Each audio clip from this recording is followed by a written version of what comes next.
தோலாத தனி வீரல் தொழுத கோவில் துணையான வீடனர்க்கு துணையாம் கோவில் சேராத பயனனைத்தும் சேர்க்கும் கோவில் செழுமறையில் முதலெழுத்து சேர்ந்த கோவில். கோவில் என்றாலேயே சம்பிரதாயத்தில் திருவரங்க திருப்பதிக்குத்தான் பெயர். அவனோ அருள் அமுதம். எப்பொழுதும் நாள் திங்கள் ஆண்டு ஊழி ஊழி தோறும் அப்பொழுதைக்கப்பொழுது என்ன ஆறாவமுதுமே. எத்தனை முறை அனுபவித்தாலும் எத்தனை முறை சேவித்தாலும் எத்தனை முறை அவனுடைய திருநாமத்தை சொன்னாலும் அவ்வப்பொழுது நமக்கு ஆறாவமுதமாகத்தானே திகழ்கிறது. என் அமுதினை கண்ட கண்கள் மற்றொன்றினை காணாவே என்பதாகத்தானே பெரியோர்கள் இப்பெருமானுடைய வைபவாதிசயத்தில் ஈடுபட்டு நீலமேனி ஐயோ நிறை கொண்டது என் நெஞ்சினையே என்று போற்றுகிறார்கள். அந்த அருளமுதமாக திகழ்வதினால் அன்றோ பரமபதத்திலிருந்து சத்தியலோகத்திற்கு பின்னர் சூரிய மண்டலத்திற்கு பிறகு அயோத்திக்கு அதன் பின்னர் இப்பொழுது நாம் சேவிக்கும்படியாக 2 ஆற்றுக்கு நடுவில் திருவரங்க திருப்பதியில் தகட்டில் அழிந்த மாணிக்கத்தைப் போல எம்பெருமானுடைய சேவை. ஆச்சரியகரமான அந்த நாராயணனை ஆராதிப்பதற்காக வசிஷ்டராலே பிரேரிக்கப்பட்டு வசிஷ்டராலே தூண்டப்பட்டு ராமனும் சீதாதேவியும் வருகிறார்களாம். அதாவது இப்பொழுதும் நாம் நன்கு உணர வேண்டிய விஷயம் என்ன தெரியுமா? நம்முடைய இல்லங்களில் எத்தனையோ சுப நிகழ்ச்சிகள் மங்களகரமான நிகழ்ச்சிகள் நடைபெறுகின்றன. கோலாகலத்திற்கு குறைவில்லை, கொண்டாட்டத்திற்கு குறைவில்லை. ஆனால் எல்லோருமே தங்கள் இல்லத்தில் உள்ள எம்பெருமானை மறந்து விடுகிறார்கள்.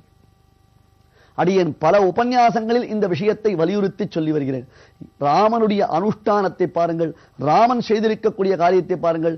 தனக்கு பட்டாபிஷேகம் என்று தீர்மானிக்கப்பட்டவுடன் வசிஷ்டர் சொல்படி குலதெய்வத்தை ராமன் தன் கையாலேயே பூஜை செய்தான். வேதாந்தரேசிகன் வேடிக்கையாக ஒரு விஷயத்தை சொல்கிறார். ராவண வதம் முடிந்து ராமன் சீதை முதலானவர்கள் புஷ்பக விமானத்தில் வருகிறார்கள். உடன் லக்ஷ்மணன் இருக்கிறார். அப்பொழுது பரதன் சத்ருஞ்சயன் என்னும் அந்த பட்டத்து யானையின் மீது ராமனுடைய திவ்ய பாதுகைகளை வைத்துக் கொண்டு சாமரம் போட்டுக்கொண்டு விசிறிக்கொண்டு குடை பிடித்துக் கொண்டு வருகிறார். இதை பார்த்தவுடனே தூரத்தில் இருந்தே இதை பார்த்தவுடன் லக்ஷ்மணன் விழுந்து நன்றாக சாஷ்டாங்கமாக சேவித்தானாம். எதனை? ராமனுடைய பாதுகைகளை லக்ஷ்மணன் சேவித்தான். அப்பொழுது வேதாந்தரேசன் ஒரு கேள்வி கேட்கிறார். அது என்ன? லக்ஷ்மணன் எதற்காக பாதுகையை சேவித்தான் என்றால், பாதுகை ராமனுடைய திருவடி அல்லவா, ராமனுடைய பாதுகை அல்லவா, அதை சேவிக்க வேண்டும் என்பதற்காக சேவித்தான். ஐயா, அது கேள்வி இல்லை, அதற்காக கேட்கவில்லை. சாதாரணமாக சாம்பிரதாயிகமான ஒரு அர்த்தம் உண்டு. லக்ஷ்மணன் ஆதிசேஷனுடைய ரூபம். ஆதிசேஷன் தான் லக்ஷ்மணனாக பிறந்திருக்கிறார். அப்பொழுது சென்றால் குடையாம், இருந்தால் சிங்காதனமாம், நின்றால் மரபடியாம் என்பதாக பெருமாளுக்கு விசேஷத்தில் ஒவ்வொரு விதமான கைங்கரியங்களை செய்பவன் ஆதிசேஷன். அப்பொழுது மரவடி என்னும் பாதுகையாக இருப்பவனும் ஆதிசேஷன் தானே. லக்ஷ்மணனும் ஆதிசேஷன், அந்த பாதுகையும் ஆதிசேஷன். ஒருவர் தன்னைத்தானே கண்ணாடியில் பார்த்து கை கூப்பித்து கண்ணத்தில் போட்டுக் கொண்டார். நாம் என்ன சொல்லுவோம் அவரை பார்த்து? தன்னைத்தானே கண்ணாடியில் பார்த்து தன் மேனி எழிலை பார்த்து தான் கன்னத்தில் போட்டுக் கொள்வது, சேவிப்பது, தனக்குத்தானே ஆரத்தி எடுத்துக் கொள்வது என்று பார்த்தால் அவரை நாம் உண்பத்தன் என்று சொல்ல மாட்டோமா? அல்லது அகங்காரி கர்வி என்று சொல்ல மாட்டோமா? இப்படி செய்யலாமா என்றால் அதற்கு வேதாந்தரேசிகன் அத்தியாச்சரியமான ஒரு அர்த்தம் சொன்னார். லக்ஷ்மணன் தன் சொரூபமாக பார்க்கவில்லை, ராமனுடைய பாதுகையாக பார்த்தான், அதனால் சேவித்தான். ஒன்று. மற்றொன்று, அப்படியே அவன் சேவித்திருந்தாலும் ஒன்றும் தவறில்லை. ஏனென்றால் ராமன் யாரு, ரங்கநாதன் யார்? ரங்கநாதன் தானே ராமன், ராமன் தானே ரங்கநாதன்.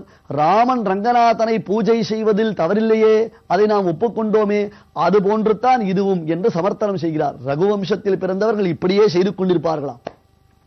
பாதுகா சகஸ்திரம் என்பதாக ஸ்ரீ ரங்கநாதனுடைய திருவடிகள் விஷயமாக சுவாமி ஸ்ரீ வேதாந்தரேசிகனாலே ஒரு இரவருக்குள்ளே 1008 ஸ்லோகங்கள் அருளி செய்யப்பட்டன அல்லவா? அதில் வரக்கூடிய மிகவும் ரசமான விஷயம். அதை நாம் இப்பொழுது இங்கே வால்மீகி ராமாயணத்தின் மூலமாக பார்க்கிறோம். தனக்கு பட்டாபிஷேகம் என்று தீர்மானிக்கப்பட்டவுடன் மனைவியை அழைத்துச் சொன்னான். முக்கியமாக அவளுடன் வர வேண்டும் சுவாமி. தர்ம காரியங்களில் தர்மபத்னி என்பவள் உடனிருந்து அவளுடைய அனுகூலமான புத்தியுடன் அன்றோ பகவத் ஆராதனமோ மேற்கொண்டு சத்காரியங்களும் நடைபெற முடியும். சகபத்னியா விஷாலாக்ஷியா நாராயணமுபாகமத். வால்மீகி ஸ்லோகம். சகபத்னியா விஷாலாட்சியா, அழகியதான அகன்று விருந்து இருக்கக்கூடிய கண்ணழகியான அந்த சீதையுடன் கூடியவனாக நாராயணமுபாகமத், நாராயணனிடத்தில் சென்றார். நாராயணன் என்றால் இங்கே ரங்கநாதன்.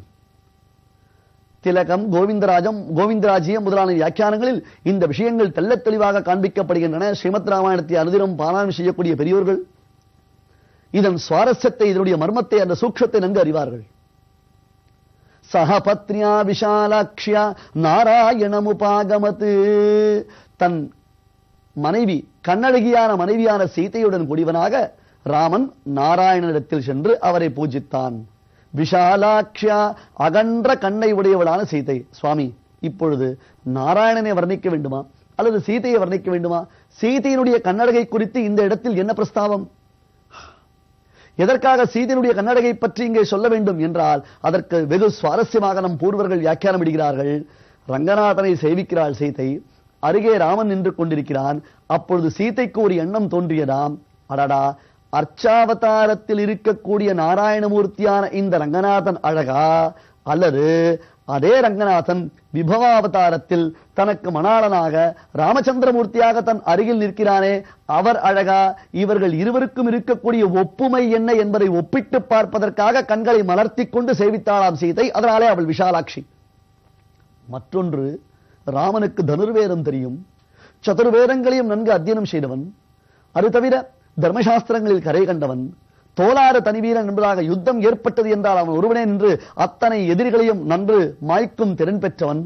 அந்த ராமன் இவ்வளவு வைதீகமாக, இத்தனை ஆச்சாரத்துடன், பக்தி ஸ்ரத்தையுடன் பகவானுக்கு திருவாராதனம் செய்கிறானே, அடடே, நம் கணவருக்கு கூட ஆச்சாரத்தில் பழக்கம் இருக்கிறதே என்று இந்த திருவாராதனத்தை சீதாதேவியானவள் வியந்து போற்றி பார்த்து கொண்டிருந்ததினாலே அவள் கண்கள் அகன்றனவாம்.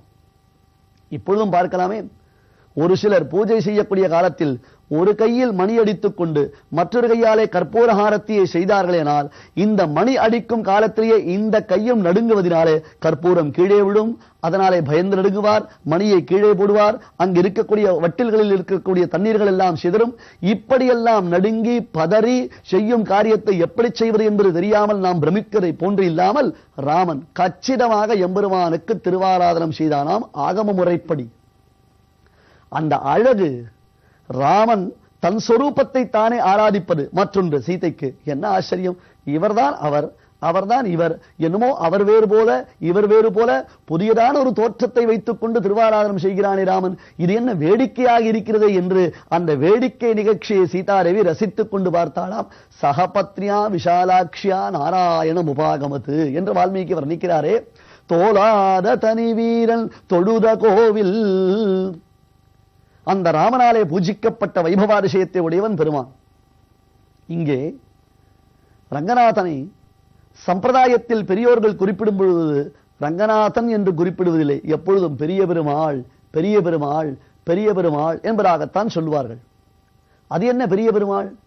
ஏனைய பெருமாள்கள் எல்லாரும் சிறிய பெருமாளா, இவர் மட்டும்தான் பெரிய பெருமாளா என்றால், சாதாரணமாக பெருமாள் என்றாலேயே ராமனுக்குத்தான் பெயர்.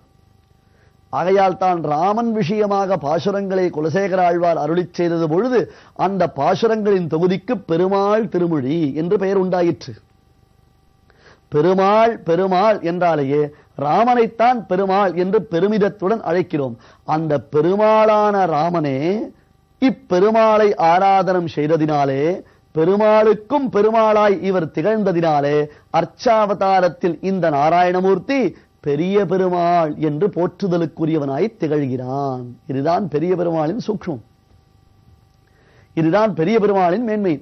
தோலாத தனி வீரல் தொழுத கோவில், எத்தனையோ யுத்தங்கள் நடக்க அத்திர வரக்கன் முடி 10 ஒரு கொத்தன உதிர்த்த திரலோன் என்னும்படியாகவும், தூஷண ஜனநிதி சோஷண தோஷித ரிஷிகண கோஷித விஜய கோஷணா கரதர கரதரு கண்டன சண்டபவன திசப்த ரக்ஷசகஸ்ர நலவண விலோல நமஹா கலபா அசகாய சூரா அனபாய சாகசா என்பதாக பெருமை பெற்றவனான அந்த தோளார தனிவீரனான ராமன், அவனே ரங்கநாதனை ஆராதனை செய்ததினாலே இப்பெருமான் பெருமாளால் ஆராதிக்கப்பட்டதான பெருமாள். ஆகையால் பெரிய பெருமாள் என்னும் பெருமையுடன் அந்த பெருமிதத்துடன் திகழ்கிறான். தோளாத தனி வீரன் தொழுத கோவில். அது மட்டுமில்லை, அன்றைய தினம் மட்டும்தான் ஆராதித்தான் என்பதாக நினைத்துக் கொள்ள வேண்டாம். அதன் பின்னர் பட்டாபிஷேகம் முடிந்து வந்தும் ராமனாலே ரங்கநாதன் ஆராதிக்கப்பட்டான் என்பதாக சம்பிரதாயத்தின் நுட்பங்களை அறிந்த நம் பெரியோர்கள் ரங்கநாதனின் மகிமையை சொல்லி வருகிறார்கள். வெகுகாலம் ராமனால் ஆராதிக்கப்பட்டு அயோத்தியிலேயே அப்பெருமான் எழுந்தருளி இருந்தார். வைகுண்டம், வைகுண்டத்திலிருந்து சத்தியலோகம், சத்தியலோகத்திலிருந்து சூரிய மண்டலம், சூரிய மண்டலத்திலிருந்து இப்பொழுது அயோத்தி. அடே அப்பா, ரங்கநாதனுக்கு எத்தனை பிரயாணங்கள்! இதைத்தான் தேசிகன் திவ்யஸ்தானாத் த்வமிவ ஜகதி பாதுகே காஹமானா, அங்கே இருந்து பெருமாளை எழுந்தருள பண்ணி கொண்டு வந்தவள் யார் தெரியுமா? பாதுகாதேவி தானாம். பாதுகை இல்லாமல் நாம் வெளியேற மாட்டோமே, புறப்பட மாட்டோமே. ஒரு சிலர் இப்பொழுது இல்லத்துக்குள்ளேயே பாதுகையுடன் தான் இருக்கிறார்கள். அப்படி இருக்கும் பொழுது பெரிய பெருமாள், அதனால்தான் ரங்கநாதனுடைய திருவடியை நாம் இப்பொழுது சேவித்தாலும் அவருடைய அந்த ஸ்வயம் திருமேனியில், அர்ச்சாவதார திருமேனியில், அவருடைய திருவடியிலேயே பாதுகைகள் சாற்றப்பட்டிருக்கும். வேறு எந்த பெருமானிடத்திலும் சேவிக்க முடியாதது ஒரு தனிச்சிறப்பு ரங்கநாதனுக்கு. பின்னாளில் ராமன் அஸ்வமேத சகஸ்ராணி வாஜபேய சதானிச்ச என்று அஸ்வமேத யாகங்கள், வாஜபேய யாகங்கள், பௌண்டரீகபுரம் முதலான யாகங்கள் என்று எத்தனையோ உயர்ந்த யாகங்களை எல்லாம் செய்த பொழுது அந்த யாகத்தில் எல்லாம் ஆராதிக்கப்பட்டவனாக இந்த ரங்கநாதன் திகழ்ந்து வருகிறான்.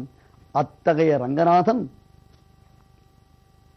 அயோத்தியிலிருந்து எப்படி, என்ற சமயத்தில், யார் மூலமாக நாம் இப்பொழுது சேவிக்கக்கூடிய திருவரங்கத்திற்கு வந்தான்?